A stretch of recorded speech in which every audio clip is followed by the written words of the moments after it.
Now Hiram, king of Tyre, sent messengers to David, along with cedar logs, stonemasons, and carpenters, to build a palace for him. And David knew that the Lord had established him as king over Israel, and that his kingdom had been highly exalted for the sake of his people Israel.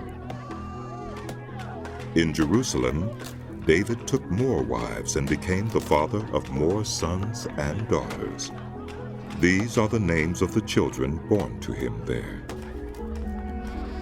Shemua, Shobab, Nathan, Solomon, Ibhar, Elishua, Elpelet, Noga, Nephik, Japhiah, Elishama, Beoliada, and Eliphalet. When the Philistines heard that David had been anointed king over all Israel, they went up in full force to search for him. But David heard about it and went out to meet them. Now the Philistines had come and raided the valley of Rephaim. So David inquired of God, "Shall I go and attack the Philistines? Will you deliver them into my hands?" The Lord answered him, "Go. I will deliver them into your hands." So David and his men went up to Baal-perazim, and there he defeated them. He said, "As waters break out, God is broken out against my enemies by my hand." So that place was called Baal-perazim.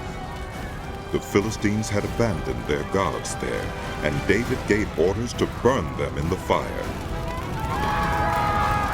Once more the Philistines raided the valley.